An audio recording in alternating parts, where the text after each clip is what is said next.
Hello dear, हमारे जितने भी डियर स्टूडेंट हैं सबको वेलकम करता हूं। जैसा कि आप लोग जानते हैं कि बिहार नर्सेज रजिस्ट्रेशन काउंसिल यानी बीएनआरसी की तरफ से GNM first year, GNM second year, GNM third year का जो है एग्ज़ाम शुरू हो चुका है। तो जो पहले एग्ज़ाम है वो जीएनएम फर्स्ट ईयर और एएनएम फर्स्ट ईयर का है, ठीक है। तो देखिए यहाँ पे फर्स्ट पेपर हमारे पास आ चुका है। ए पेपर जो है हमारे बायो साइंस का है, जो कि जीनियर general nursing and midwifery first year का है, अक्टूबर 2022 बैच का। यानी जिनका भी 21 से 22 सेशन का है उनका 15 मार्च से जो एग्ज़ाम है पहला पेपर बायो साइंस का, देखिए 75 मार्क्स का टोटल होता है। बीएनआरसी यहाँ पे देख सकते हैं पटना, ठीक है। तो सभी चीज़ें हैं, 3 घंटा टाइम होता है, आप लोग जानते हैं। चलिए हम लोग क्वेश्चन को यहाँ पे एक एक करके देखते हैं, और जिन लोग का भी जो है आने वाला समय में एग्ज़ाम है देख लीजिए, क्योंकि यहाँ पे जो है बहुत ही अच्छा ऑब्जेक्टिव क्वेश्चन पूछा गया है। लॉन्ग क्वेश्चन भी बहुत अच्छा है, ठीक है। तो आप लोग जिनका भी एग्ज़ाम अदर स्टेट में नहीं हुआ है अभी तक, समझ लीजिए कि आप लोग के लिए ये क्वेश्चन सब बहुत ही महत्वपूर्ण है, चाहे ऑब्जेक्टिव चाहे सब्जेक्टिव, ठीक है। तो अच्छे से देख लीजिए, चाहे एमपी वाले हो, चाहे हरियाणा वाले हो, चाहे राजस्थान वाले हो या झारखंड वाले हो, सभी में ये क्वेश्चन सब आ सकता है, ठीक है। चलिए शुरू करते हैं साथियों। यहाँ पे आप लोग देख सकते हैं पहला जो प्रश्न है यहाँ पे वो है सब्जेक्टिव, 5-5 नंबर के सभी प्रश्न हैं, ठीक है। पहला प्रश्न है, 3 प्रश्न इसमें दिया गया है और तीनों प्रश्न 5-5 नंबर के हैं। यानी फर्स्ट जो क्वेश्चन है वो जो है यहाँ पे कितने नंबर का है, 15 नंबर का। तो देख लीजिए यहाँ पे कहता है कि एक्सोक्राइन और इंडोक्राइन यानी बाह्यस्रावी ग्रंथि और अंतःस्रावी ग्रंथि के बारे में अंतर बताना था। तो साथियों क्या मैंने नहीं पढ़ाया है? तो बिल्कुल हमने पढ़ा रखे हैं एक्सोक्राइन और इंडोक्राइन दोनों के बारे में। 2 बार मैं इस पर वीडियो बनाया हूँ, ठीक है। तो जो लोग हमारे वीडियो को देखे होंगे उनको पता है। बाकी जो दूसरा इसमें प्रश्न है, बी नंबर देख सकते हैं। प्रश्न है कि मनुष्य में इंडाक्राइन ग्रंथि को सूचित करें, मतलब कौन कौन से ऐसे ग्रंथि है जो अंतःस्रावी ग्रंथि है, इसको जो है लिखना था कि कौन कौन से ग्रंथि अंतःस्रावी ग्रंथि है, उसको सिर्फ जो है लिस्ट में लिख देना था, ठीक है। तो जो है ये तो कितना आसान है, इसको लिस्ट बना देना था, ठीक है। तो आप लोग जानते हैं, ये हम करा चुके हैं कि कौन कौन से अंतःस्रावी ग्रंथि है, कौन कौन से बाह्यस्रावी ग्रंथि है, ठीक है। चलिए उसके बाद है प्यूट्रिट ग्रंथि के संरचना और कार्यों को लिखें। प्यूट्रिट ग्रंथि अभी हम 2-3 दिन पहले ही पढ़ाए हैं। प्यूट्रिट ग्लैंड जो है अभी 2-3 दिन पहले ही हम पढ़ाए हैं। इससे स्रावित होने वाले सभी हार्मोन के बारे में भी बताए हैं और सभी हार्मोन का क्या क्या कार्य था हमने सबको बनाए, आपको अच्छे से बताए थे प्यूट्रिट ग्लैंड का। तो जो लोग वीडियो 2-3 दिन पहले वाला भी देखे होंगे तो 5 नंबर यहाँ से आ गया, और इंडोक्राइन एक्सोक्राइन तो बहुत पहले बता चुके हैं। तो 15 नंबर हम ये कंप्लीट पढ़ा चुके हैं, समझ गए। चलिए, और आप लोग भी बताइए कमेंट करके कि मैंने पढ़ाया है नहीं पढ़ाया है, ठीक है। चलिए बाकी यहाँ पे और देखिए, सूक्ष्म जीव के रोकथाम के सिद्धांत का वर्णन करें। देखिए आप एक सूक्ष्म जीवों का कैसे जो है आप रोकथाम कर सकते हैं, इसको लिखना था। तो क्या आप लोग नहीं जानते हैं कि 2 तरीका से जो है सूक्ष्म जीवों को रोका जा सकता है? एक होता है आपका क्या फिजिकल मेथड, और एक होता है आपका कौन सा मेथड? एक फिजिकल मेथड होता है और एक केमिकल मेथड होता है। तो ये चीज़ आप नहीं जानते हैं, बिल्कुल हमें पढ़ा चुके हैं अच्छे से। तो 5 नंबर भी है। उसके बाद यहाँ पे अंतर स्पष्ट करना है, बीज संक्रमण और निर्जीवाणुकरण। अब देखिए 2 दिन से हम यही पढ़ा रहे हैं, डिफिनीशन में बार बार आ रहा है बीज संक्रमण और निर्जीवाणुकरण क्या होता है, ठीक है। तो ये दोनों जो है हम लोग पढ़ा चुके हैं, समझ गए। चलिए, बीज संक्रमण होता है जो जीवहीन सतहों पर यूज किया जाता है, और निर्जीवाणुकरण होता है जो खाने उने वाला सामान को भी जो है ये क्या करता है, संक्रमण मुक्त करता है, सूक्ष्म जीवाणुओं को नष्ट करता है। तो ये जो है ये भी हम पढ़ा चुके हैं, समझ गए। चलिए उसके बाद देखिए, बीज संक्रमण एवं निर्जीवाणुकरण में नर्स के उत्तरदायित्व को लिखें। नर्सिंग रिस्पॉन्सिबिलिटी लिखना है, किसी भी बीज संक्रमण और निर्जीवाणुकरण को करते समय नर्स का क्या क्या उत्तरदायित्व होता है, इसको लिखना था। तो ये तो ईजी है, नर्स के क्या रिस्पॉन्सिबिलिटी हो सकता है किसी भी चीज़ में, हम आपको न जाने कितना बार बता चुके हैं, ठीक है। तो यहाँ पर बीज संक्रमण है और निर्जीवाणुकरण है, तो दोनों के हिसाब से जो है नर्स के उत्तरदायित्व को लिखना था। तो ये भी क्वेश्चन बहुत ही आसान है, 15 नंबर का, समझ गए। तो टोटल 30 नंबर, ये कितना आसान है आप लोग समझ सकते हैं, ठीक है। और ये मैंने पढ़ाया है, आप लोग जाके प्लेलिस्ट में देखिएगा कि मैंने बायो साइंस वाला में ये दोनों क्वेश्चन हम बताए हैं कि नहीं बताए हैं। और नर्सिंग रिस्पॉन्सिबिलिटी जो है, जिस प्रकार से नमूना एकत्रित करने में जो नर्सिंग रिस्पॉन्सिबिलिटी लिखते हैं, उसी प्रकार से जो है यहाँ भी बीज संक्रमण और निर्जीवाणुकरण में नर्स के उत्तरदायित्व को लिखना था, समझ गए। तो ये 15 नंबर जो दिमाग लगाएंगे लिखेंगे, नहीं दिमाग लगा पाएंगे नहीं लिखेंगे, क्योंकि हम पढ़ा चुके हैं, समझ गए। चलिए आप लोग कमेंट करके बताइए। अब यहाँ पे आइए, आपका सब्जेक्टिव प्रश्न में जो है ऊपर एक ख़त्म होता है 15-30 नंबर। अब यहाँ पे ट्रू फॉल्स देखिए जो कि 10 नंबर का है, ठीक है। कितने नंबर का है? 15 नंबर का है। 1.5 नंबर का एक एक प्रश्न है, समझ सकते हैं। तो देख लीजिए आपके सामने है। पहला प्रश्न क्या है? मानव शरीर में हड्डियों की संख्या कितना होता है? 300 होता है, तो गलत है, पहला गलत हो जाएगा। दूसरा यहाँ पे आप लोग देखिएगा, दूसरा क्या है कि मलाशय की लंबाई 5 इंच होती है, दूसरा बी, तो बिल्कुल सही है। ए जो है मलाशय का जो रेक्टम का लंबाई होता है वो 5 इंचेज होता है, ठीक है, सही है। टॉन्सिल एक लिम्फॉइड ऊतक है, तो बिल्कुल सही है। टॉन्सिल क्या है? एक लिम्फॉइड ऊतक है, ये बातें सही है। श्रोणि गुहा गुंबद के आकार की होती है, तो ये भी सही है। श्रोणि गुहा जो है गुंबद के आकार की होती है, ठीक है। उसके बाद एरिथ्रोसाइट आरबीसी का दूसरा नाम है, तो बिल्कुल सही है। एरिथ्रोसाइट ही जो है आरबीसी का दूसरा नाम है, ठीक है। शरीर में एंजाइम्स का कोई कार्य नहीं होता है, तो बिल्कुल गलत है। शरीर में तो एंजाइम का बहुत सारा कार्य होता है, ठीक है। तो आप लोग समझ लीजिए कि शरीर में एंजाइम्स का बहुत कार्य होता है। यहाँ पे दिया है कि क्या शरीर में एंजाइम्स का कोई कार्य नहीं होता है, तो ये गलत हो जाएगा, होता है कार्य, समझ गए।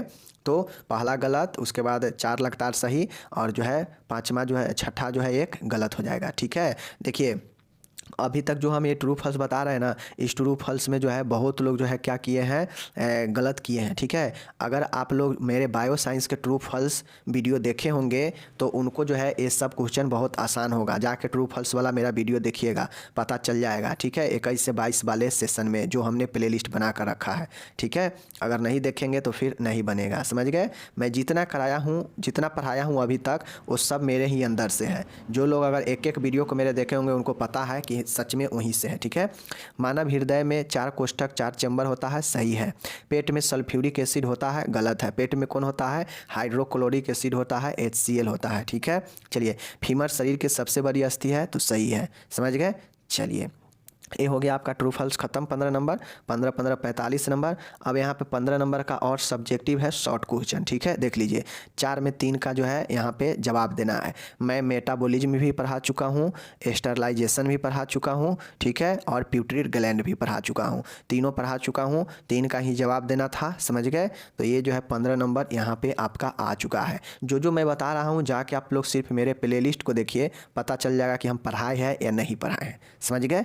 चलिए, अब यहाँ पे देखिए करेक्ट आंसर चुनना है, ये भी 15 नंबर का है। 10 सवाल है, 1.5 नंबर का एक है, ठीक है, यानी मल्टीपल चॉइस है, ठीक है। देख लीजिए, आँख की अनुषंगी संरचना मतलब एसेसरी स्ट्रक्चर ऑफ आई कौन है?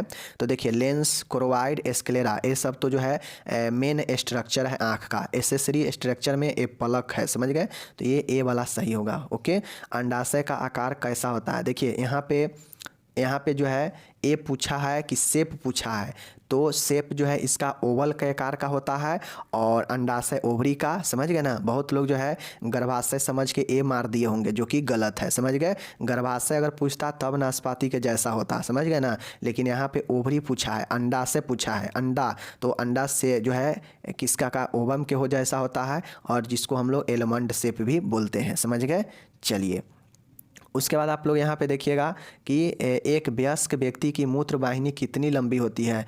तो एक एडल्ट का जो यूरेटर का जो लंबाई होता है वह 25 से 30 सेंटीमीटर होता है, समझ गए ना। जो यूरेटर्स होता है उसका मेजर जो है 25 से 30 सेंटीमीटर होता है एक एडल्ट में, समझ गए। चलिए, ट्रेकिया का दूसरा नाम किस नाम से जानते हैं? तो विंड पाइप से जानते हैं, और लैरिंग्स को वॉइस बॉक्स, ठीक है, याद रखिएगा, समझ गए। चलिए, अब यहाँ पे नेक्स्ट देखिएगा, आप लोग के सामने है कोशिका का पावर हाउस कौन होता है? माइटोकॉन्ड्रिया होता है, पता है।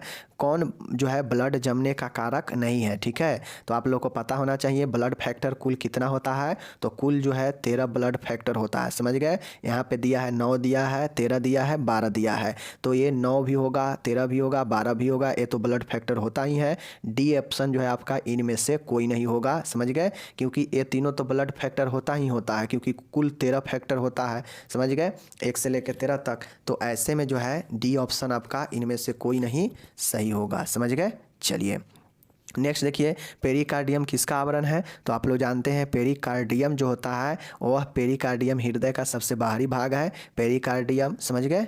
चलिए हृदय हार्ट इसका राइट आंसर होगा। सब के सब जो है हम बता चुके हैं, लेकिन अगर आप गहराई में डीपली में वीडियो को नहीं देखे होंगे तो ऊपर ऊपर निकल गया होगा और आप सोचे होंगे कि हम नहीं पढ़ाए हैं। अभी मैं अपने बुक में जितना मैं आप सभी को बताया हूँ प्लेलिस्ट में, मैंने सबका अध्ययन किया है और सबके मैंने देखा है, तो हम सब बता चुके हैं। ठीक है, बाकी यहाँ पे देखिए वर्टेब्रा जो कॉलम होता है कितने होते हैं, 33 अस्थिया होता है, 33 हड्डी 33 बोन्स होता है वर्टेब्रम कॉलम में। ठीक है, रीढ़ के हड्डी में, समझ गए। वह हड्डी जिसे नी कैप कहते हैं, तो पटेला जो होता है इसे नी कैप कहते हैं, पटेला जो होता है ना इसे नी कैप भी कहते हैं, समझ गए।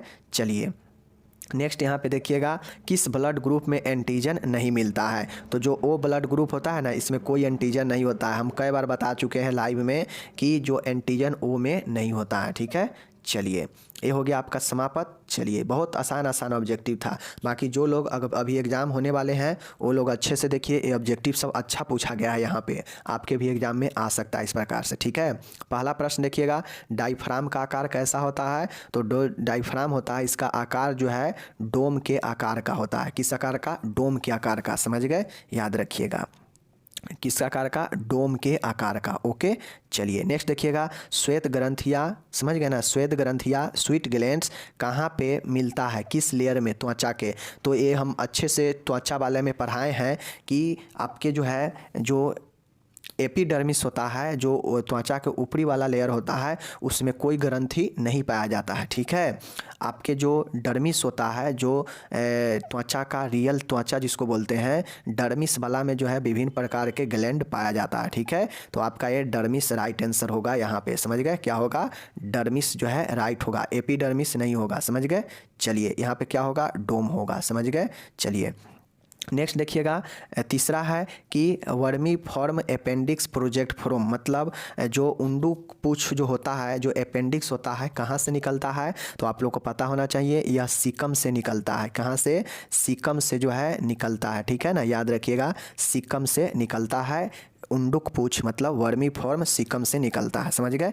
चलिए तीसरा देखिएगा, डैश पित्त का भंडारण है, मतलब कौन है जो पित्त का भंडारण करता है, तो पित्ताशय में ही तो पित्त का भंडारण होता है। ठीक है ना, गोल्ड ब्लैडर जो होता है उसी में ही तो जो है पित्त का भंडारण होता है, समझ गए ना, तो यहाँ पे गोल्ड ब्लैडर होगा, समझ गए। चलिए शरीर के सबसे बड़ी धमनी कौन सा है, तो औरोटा होगा। औरोटा जो होता है यह शरीर के सबसे बड़ी धमनी है, जिसे हिंदी में महाधमनी कहते हैं, समझ गए।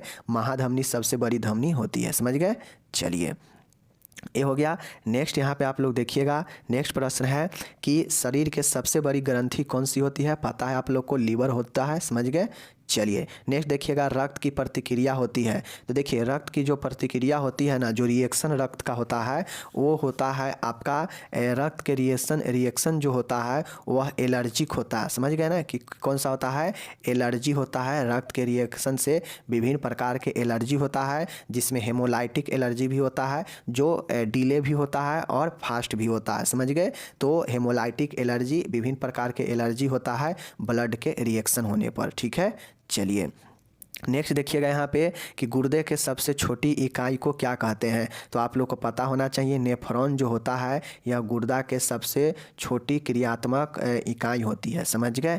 तो ये आपका नेफ्रॉन होगा। ठीक है, डैश ग्रंथि से लार स्रावित होता है, तो जो आपका सैलेवरी ग्रंथ होता है, ग्लैंड होता है, सैलेवरी जो ग्लैंड होता है, इस सैलेवरी ग्लैंड से जो है आपका लार जो है स्रावित होता है, समझ गए।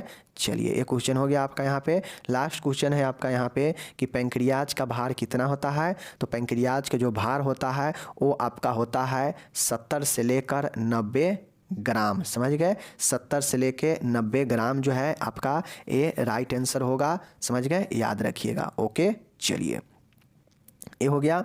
देखिए कहीं कहीं आपको जो है 70 से 100 ग्राम भी लिखा रहता है, तो इसको आपको टेंशन लेने की ज़रूरत नहीं है। ठीक है, 70 से 100 लिखिए, 70 से 90 लिखिए। एक्यूरेट जो है किसी भी शरीर के अंग जो है एक्यूरेट माना जाता है कि यहाँ से यहाँ तक हो सकता है, क्योंकि सभी में अलग अलग वजन होता है, समझ गए।